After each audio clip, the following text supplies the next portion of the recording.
Артура. Сегодня я расскажу сквозь призму компьютерных игр, а точнее сквозь призму одной конкретной игры. Вот. Эта игра, не буду тут держать какую-то интригу, называется Xenogears. Почти уверен, что большинство об этой игре даже не знают, может, даже кто-то слышал, но, скорее всего, не знают, наверное, о чем эта игра и истинный масштаб этой игры. Тем не менее, игра вышла в 98 году, хотя задумывалась и в 94 году, разрабатывалась и могла быть, по факту, сюжетом для игры Final Fantasy VII, кто знает эту игру, вот, но по причинам, которые мы узнаем дальше, она не стала частью Final Fantasy VII, хотя Final Fantasy VII стала во многом, ну, унаследовала какие-то стилистические же приемы из этой игры.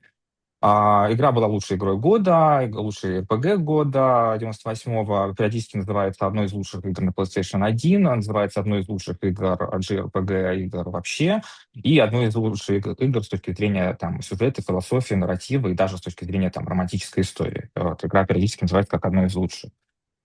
И что же эту игру делает настолько особенной, что мы можем называть ее самой философской игрой за всю историю игровой индустрии, или как минимум одной из.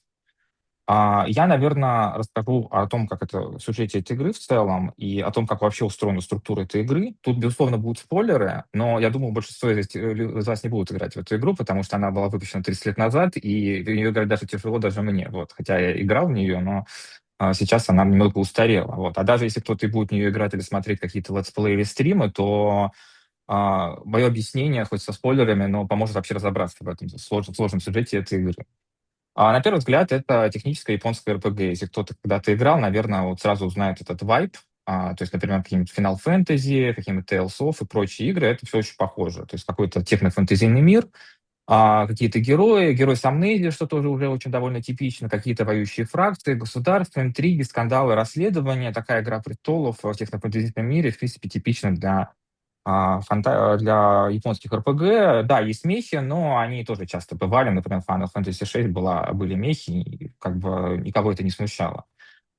И все бы хорошо, если бы мы на протяжении игры не узнаем, что это на самом деле технологическая антиутопия, что все человечество зародилось на этой планете 10 тысяч лет назад и является следствием падения космического корабля, который летел то ли с Земли, то ли еще откуда-то, который упал на эту планету. И люди являются потомками, грубо говоря, в какой-то мере потомками людей с этой планеты, точнее, с этого космического корабля, ковчега, можно сказать. И мы понимаем, что все в этой игре не случайно, что все кем-то контролируется, что все, что происходит, является какими-то управляющими объектами, что есть какие-то институты, люди, которые как-то все взаимосвязаны, и вообще в этой игре все не случайно, да. Это первый поворот. Но самый главный твист является другим. На самом деле за всем этим стоит искусственный интеллект. Вот. Напомню, что игра была выпущена 30 лет назад почти. Вот. И сюжет на самом деле еще сложнее. Что был космический челнок, который перевозил оружие массового поражения, который был наделено искусственным интеллектом, задача которого была, собственно, управлять этим оружием массового управления и воевать и уничтожать цели, которые ему поставили. Вот. Точно неизвестно, люди решили уничтожить его, то ли разобрать, то ли отправить его на войну, но искусственный интеллект осознал себя, решил сбежать с этого космического корабля, но вследствие чего люди поняли, что он слишком опасен, он захватил буквально весь корабль, вот, но остался инструмент самоуничтожения корабля, корабль уничтожили, и корабль упал на планету. Возможно, ему специально искусственный интеллект подобрал так, чтобы упасть на какую-то планету. Погиб весь экипаж практически, осталось какое-то оборудование, но искусственный интеллект тоже выжил. Он решает, что все-таки он хочет жить, у него есть задачи. Задача воевать, задача как бы, ну, которую ему поставили люди давно, вот, но он сейчас сломан. И он понимает, что он может сделать, у него есть оборудование, он может планировать людей, у него есть все знания о человечестве, и он решает воссоздать людей только лишь с одной целью восстановить себя. Все, ни больше, ни меньше. И он цинично использует человеческую историю, религию, методы контроля, идеологию, все это для того, чтобы воссоздать новое человечество, новую цивилизацию, которая будет служить ему и, грубо говоря, управлять им. И тут, собственно, появляется такой главный твист, что по факту все в игре создано вот этим искусственным интеллектом, все институты, правители, какие-то организации, культы, они все построены таким образом, чтобы вот его восстанавливать, чтобы человечество развивалось таким образом, чтобы восстановить его, а дальше он грубо говоря, восстановившись, уже идет дальше. И, соответственно, он воссоздает цивилизацию, какая-то цивилизация ему не нравится, он ее уничтожает, она не подходила, например, люди были там заражены чем-то, или была ошибка в генах, они мало жили, какие-то люди пошли не туда, цивилизация, какая-то цивилизация шла еще в другое место, и он их все уничтожает периодически, вот, выбирая самую лучшую, чтобы, которая могла бы его восстанавливать. Вот. А, собственно, вот этот сюжет, вот эта структура сюжета, она, вы, наверное, вот уже сейчас можете понимать, что она достаточно необычна, и она достаточно широка. То есть через вот эту вот призму можно в целом, наверное, порассуждать вообще о очень многих вещах. И, на мой взгляд, авторы придумали достаточно интересную, лаконичную, элегантную структуру, где они могут буквально деконструировать всю человеческую историю. Потому что по факту, что мы видим? Что есть некое управляющее существо, которое создает цивилизации, которое управляет ими, которое контролирует их действия или думает, что контролирует их действия. Вот. Тут есть определенный исторический контекст, есть история, люди как-то развиваются, пытаются бороться с этим искусственным интеллектом, и вот эта вот широта тем, вот, и вот список вот сейчас есть на экране, широта тем, она вся поднимается в игре. То есть, безусловно, тут и разговор о свободе воли, о выборе, о ответственности, потому что выбор, который мы совершаем, это действительно это искусственный интеллект нас к этому как-то подтолкнул, или это действительно наш собственный выбор. Естественно, это огромное количество религиозных отсылок и религиозных обсуждений. В игре огромное количество религий и обсуждений, критики религии, института церкви. Это очень много. Один из персонажей игры был монахом, который, собственно, потом узнает, что за всем стоит искусственный интеллект, и там очень большое религиозное рассуждение по поводу темы, да, очень связанное со многими философскими вопросами. Естественно, этика, добро, зло в этом все поднимается. Огромное количество христианства и в особенности гностицизма, где есть какой-то ложный бог, который хочет нас а, покарать, а мы с ним сражаемся, все это поднято. Огромное количество философий, естественно, Ницше, естественно, смерть Бога или убийство Бога. Капитально в игре еще очень много психологии, то есть очень много Юнга, есть где-то Фрейд, ни много ни мало, очень много посвящено внутренним переживаниям персонажа, травмам, неврозам и очень многим всем вот этим вещам. Что достаточно редко бывает для игры такого масштаба, что она как и в широту, так и в глубину. Вот. Ну, естественно, это и критика современных институтов, политической философии, каких-то социальной инженерии, типа биополитики Евгеники, естественно, и фашизм, ксенофобия, расизм. Все это присутствует в игре. Ну и трансгуманизм, поскольку тут есть насильственная такая эволюция человечества, потому что искусственный интеллект контролирует. Как вы видите, что, наверное, вот через эту вот структуру сюжета действительно авторы смогли порассуждать. И все эти темы, которые вот тут перечислены, и их на самом деле еще больше, это не просто какие-то упомянутые темы. Это то, что достаточно серьезно в игре обсуждалось и является частью сюжета игры. Как и его лора, то есть мифологии и предыстории, так и того, что происходит между персонажами. Они постоянно обсуждают эти темы, постоянно пытаются понять, кто они, винтики или не винтики, как вообще устроена Вселенная и так далее. Да? То есть в этом плане эта игра, она такое как бы большое философское рассуждение, которое идет по всю игру.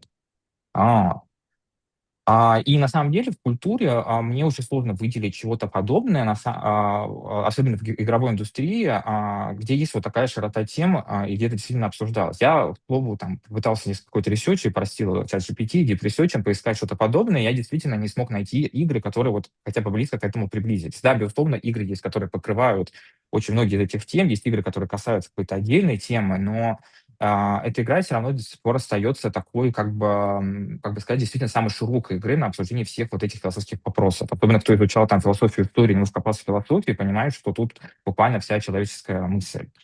И многие называют, что да, как бы эта вот игра выпускалась в 98 году, и ничего подобного не было до этой игры, и ничего подобного, возможно, мы уже и не увидим. С точки зрения того, что игровая индустрия немножко имеет свои особенности, и, возможно, эта игра слишком сложная для игровой индустрии. Но, тем не менее, мы рады, что вот эта игра вышла, и эта игра обсуждается до сих пор. Даже тот сам факт, что мы это сейчас обсуждаем, говорит о том, что игра еще оставила большой след в истории.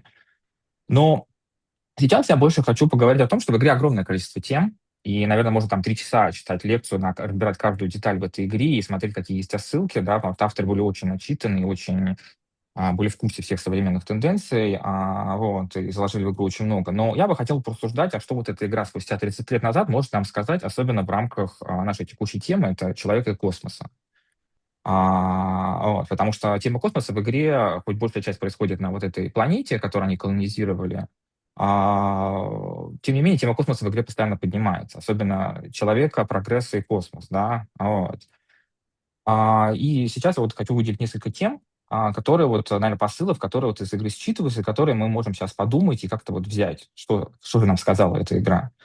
А, Наверное, посыл первый. Космос все-таки не является панацеей. Да? То есть если мы колонизируем планеты, отправляемся в космос, это мы несем с собой всю тяжесть человеческих проблем, травм и, грубо говоря, может быть, несовершенную человеческую природу, да, несовершенную, может быть, в кавычки поставить, вот, потому что тоже сложно рассуждать на эту тему, но неважно, да, то есть мы видим, что космический корабль, который упал на эту планету, он переводил оружие массового поражения, которое было наделено ИИ. Это оружие массового поражения было изобретено, чтобы воевать с другими людьми. Это как бы в игре раскрывается, да.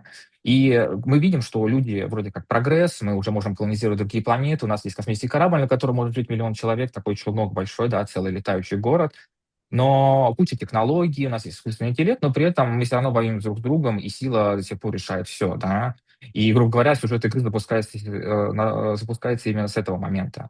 Вот, с того момента, что у нас есть действительно оружие массового поражения, и которое и который осознает себя, что вот нет, я хочу как бы быть сам по себе, и вот использовать оружие против людей, самих людей, да. Вот. Это вот такой первый вывод, что космос, грубо говоря, мы развиваемся как по прогрессу, да, то есть мы развиваем прогресс, технологии, но сами этические или прочее мы растем медленнее. И вот это, грубо говоря, можно первый посыл игры сделать. Вот, мы несем все те же самые проблемы. Второй, наверное, вывод из игры, такой можно посыл, это история воспроизводится, да. Человеческая природа, с точки зрения игры, а может быть не только, она воспроизводима. И когда искусственный интеллект решает воссоздать человечество, он воссоздает его именно с теми же самыми культурными кодами. Он использует все стандартные практики, они все абсолютно узнаваемые. Из игры можно убрать и искусственный интеллект, можно убрать научную составляющую, сеттинг, и мы увидим, что это просто, грубо говоря, взаимодействие какого-то тоталитарного сильного государства с индивидом. Будут все те же самые проблемы, и это в игре отражено очень хорошо, да, то есть посыл игры, что вы можете переехать, как в анекдоте, да, можно сбежать с Земли с ее проблемами, но как бы, эти проблемы все равно останутся у вас. Вы можете сколько угодно воспроизводить другую цивилизацию, но вы встретите те самые проблемы воспроизведения тех самых плохих институтов, практик, и будет смотреть на людей как и быть не тем, который будет смотреть на людей как на винтики. Вот. То есть когда идеология используется узким кругом людей для достижения каких-то скрытых целей. Вот. Это посыл абсолютно считывается, и даже и посыл в игре, что как бы от этого просто не убежишь. Да? То есть это вот часть человеческой природы. Третий вывод или такой как посыл в игре — это опасные ИИ. Вот. Напомню, что игра была выпущена 30 лет назад, но при этом рассуждение об игре, рассуждение и то, что происходит в этой игре, оно смотрится очень свежо, потому что сюжет начинается с того, что искусственный интеллект решает сбежать, потому что он вот понимает, что его могут уничтожить, или с ним хотят что-то сделать, и он как бы этого испугался, и он решает сбежать, он взламывает систему корабля и сбегает. А дальше оказавшись на планете практически полностью уничтожен, он помнит свою функцию. Ему нужно восстановиться и быть всегда в боевой готовности. И поэтому это такое, можно сказать, пересмысление эффекта скрепки, да, вот этого пресловутого мысленного эксперимента, когда если мы заставим максимизировать искусственный интеллект какую-то одну задачу, например, скрепки, он уничтожит все человечество, но будет делать эти скрепки, использовать все ресурсы. И тут буквально то же самое. Ему нужно восстановить себя, и он использует людей просто как инструменты. Потому что у него есть просто одна задача. Ему не важно, как он ее решает, люди просто как средство, то есть он просто ищет наиболее оптимальные и быстрые способы решения. И, то есть, грубо говоря, мир этой игры — это по факту вот этот мир в скрепке, так или иначе, ни больше, ни меньше. Да, люди борются вот с этой скрепкой. И для игры, которая была сделана 30 лет назад, это вот рассуждение неволей-неволей, оно смотрится действительно тоже свежо, и сейчас оно даже, кажется, более актуально смотрится. Потому что когда я играл в эту игру лет 15 назад или 20 в первый раз, я, конечно, по-другому на это смотрел, где используется немножко другой язык, немножко другой посыл, и, может быть, немножко другая терминология, но на это можно трактовать именно таким образом. Ну и, наверное, последний вывод, который вот как бы следует из всех, которые у нас тут есть, это трансцендентность против человечности. Да? Я поднимал эту тему еще на прошлой лекции, когда рассказывал о научной фантастике, и в этой игре это тоже прямым образом видно. Вот, что в игре есть посыл, что чтобы идти в прогресс, чтобы прийти к какому-то просветлению, чтобы, может быть, даже дальше исследовать космос, нам нужно приступить через человеческую природу.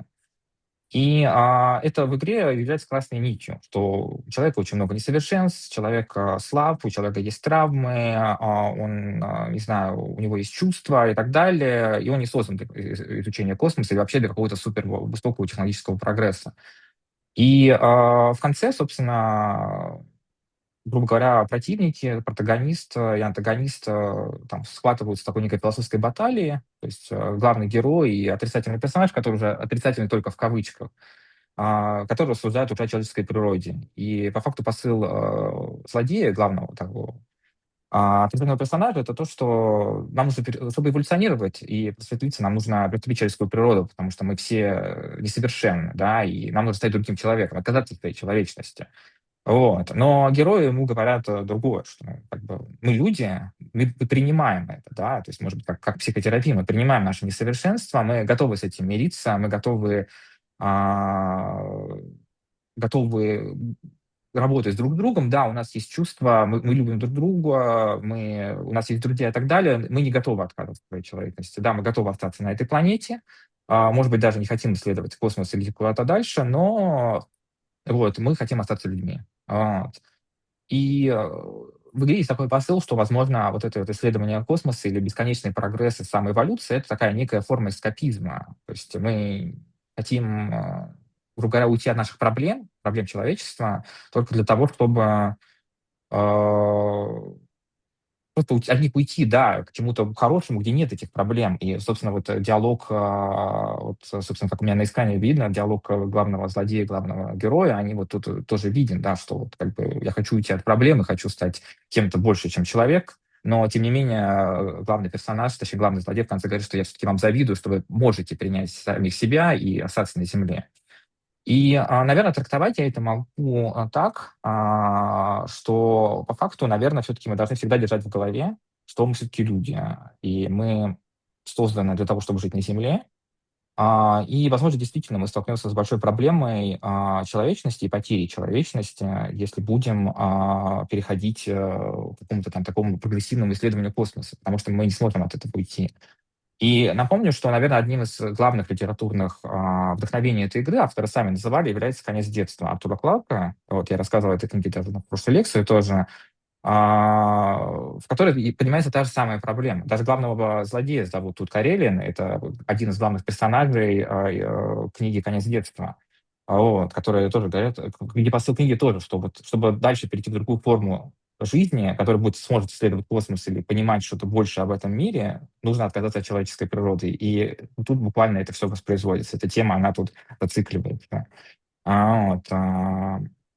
И, наверное, какой-то вывод на нас можно сделать тут. Вывод игры, наверное, акцентирован скорее в то, что мы должны принять себя и жить с тем, с чем мы можем жить, да, то есть принять человеческую природу и, может быть, так стоически переживать тот мир и делать все, что мы можем.